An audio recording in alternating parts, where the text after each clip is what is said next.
Good morning. आज हम कक्षा 10वीं का पढ़ेंगे हिंदी सहायक वाचन। सहायक वाचन में हम आखिरी जो हमारा पाठ है दीपक की आत्मकथा, इसको हम पढ़ेंगे। इसका सबसे पहले हम देखते हैं केंद्रीय भाव। इस पाठ का भाव सारांश क्या है। दीपक की आत्मकथा ये कहानी से प्रेरणा मिलती है कि मानव को संघर्षों की भट्टी में जलकर भी दीपक की भांति प्रकाशित होना चाहिए। मानव का तप और त्याग दीपक की भांति होना चाहिए। दीप स्वयं जलकर दूसरों को प्रकाश प्रदान कर अपना जीवन अर्पित कर देता है और दीपक की भांति मनुष्य को भी विषम परिस्थितियों से जूझना चाहिए।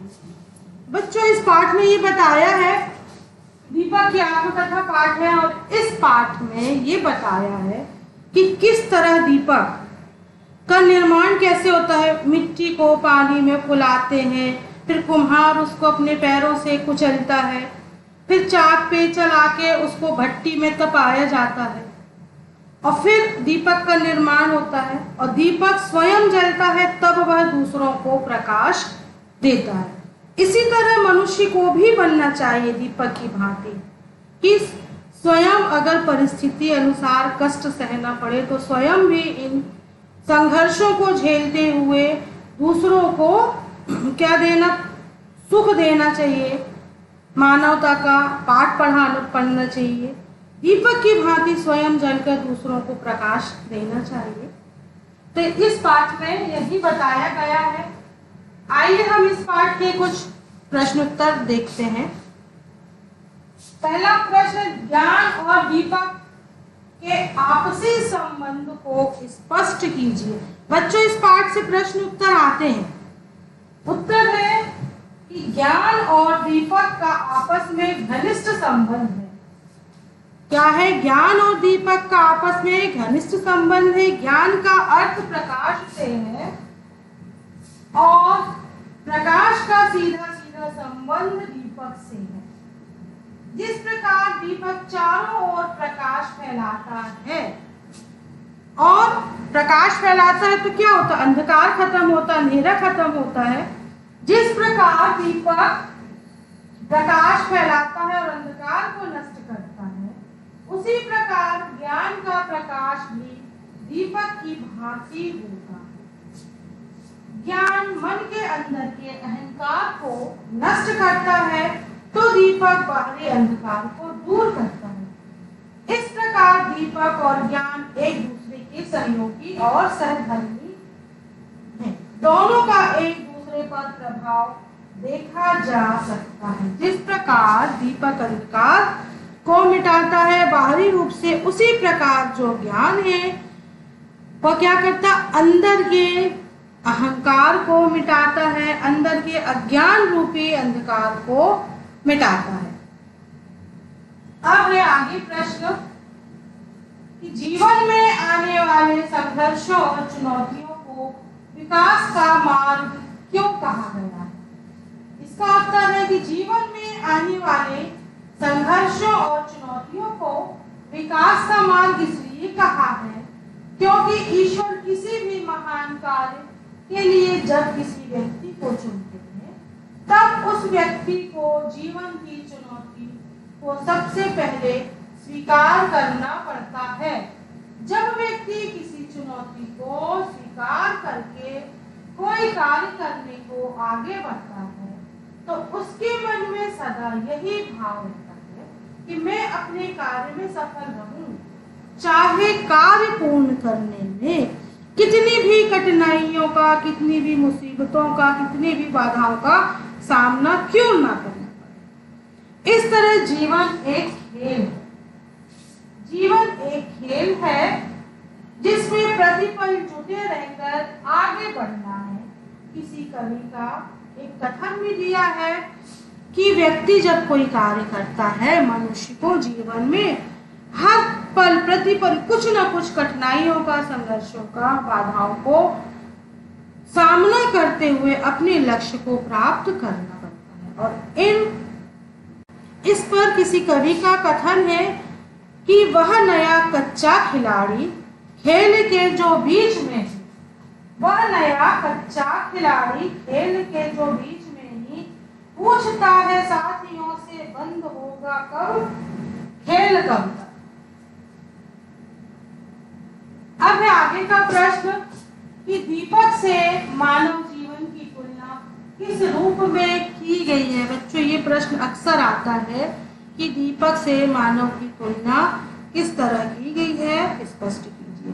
तो अभी हमने पढ़ा कि दीपक बाहरी अंधकार मिटाता है और ज्ञान मनुष्य के अंदर के अहंकार रूपी अंधकार को मिटाता है। तो जीवन से दीपक से मानव जीवन की तुलना इस प्रकार की है जैसे दीपक को बनाने से पूर्व कुम्हार मिट्टी को कूटता है और कंकड़ पत्थर निकालकर उसे साफ सुथरा करके अपने पैरों से रौंदकर मिट्टी को गूंथकर एक लोहे के रूप में रखकर चाक पर रख देता है और धूप में सुखाकर आग पर तपाकर दीपक की आकृति प्रदान करता है। कि दीपक निर्माण की प्रक्रिया बताई है कि एक मिट्टी से किस तरह एक कुम्हार दीपक का निर्माण करता है और दीपक की भांति मानव को भी संघर्षों का सामना करना पड़ता है। यही सोचकर संघर्ष करना चाहिए कि इन संघर्षों के उपरांत व्यक्ति के जीवन में एक नया प्रकाश मिलेगा। जिस प्रकार दीपक का प्रकाश चारों ओर फैलता है, उसी प्रकार मनुष्य भी अपने अच्छे कर्मों के प्रकाश से इस संसार को प्रकाशित करेगा। फिर प्रश्न कि दीपक की आत्मकथा पाठ से आपको क्या प्रेरणा मिलती है। तो उत्तर है दीपक की आत्मकथा कहानी से प्रेरणा मिलती है कि मानव को संघर्षों की भट्टी में जलकर दीपक की भांति प्रकाशित होना चाहिए। मानव का तप और त्याग दीपक की भांति होना चाहिए।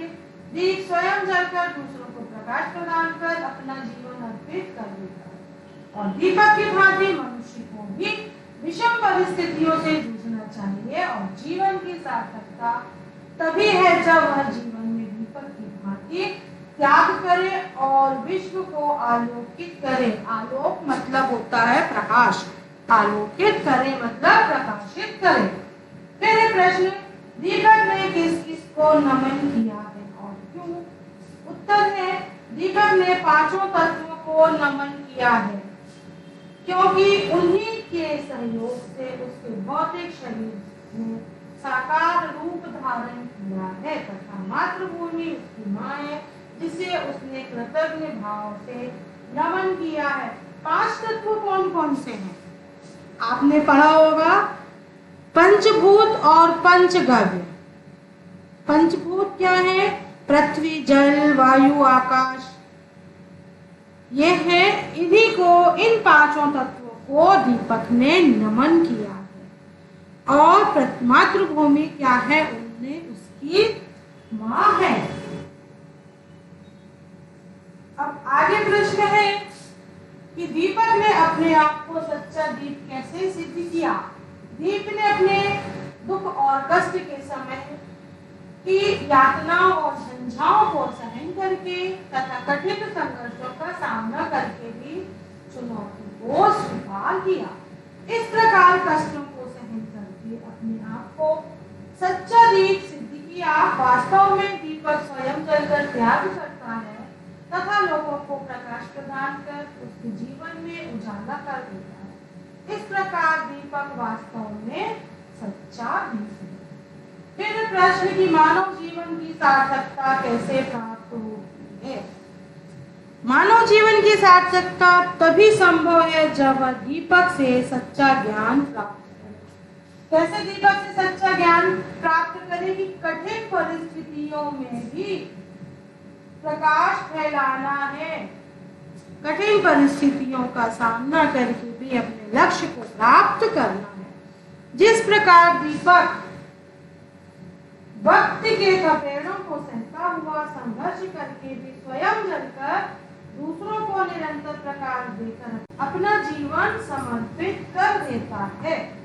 ठीक उसी प्रकार मनुष्य को भी जीवन के संघर्षों और कष्टों को सहन करते हुए बिना किसी रुकावट के आगे बढ़ना है और वास्तव में राष्ट्र के हित में अपना सर्वस्व बलिदान करने के लिए दीपक से प्रेरणा लेकर निरंतर सचेत भाव से आगे बढ़ते रहना चाहिए। इसी में मानव जीवन की सार्थकता निहित है, क्योंकि जो सुख दूसरों के लिए त्याग करने में है वैसा सुख अन्यत्र दुर्लभ है। इसीलिए दीपक की भांति मानव को भी विषम परिस्थितियों में कठिनाइयों का सामना करते रहना है और आगे बढ़ के अपने कार्य को पूर्ण करना है।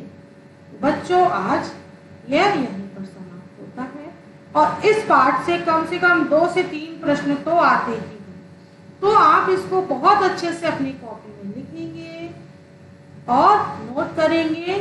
सिर्फ लिखना नहीं है, आपको याद भी करना है, क्योंकि परीक्षा में आपको अच्छे नंबरों से पास भी होना है।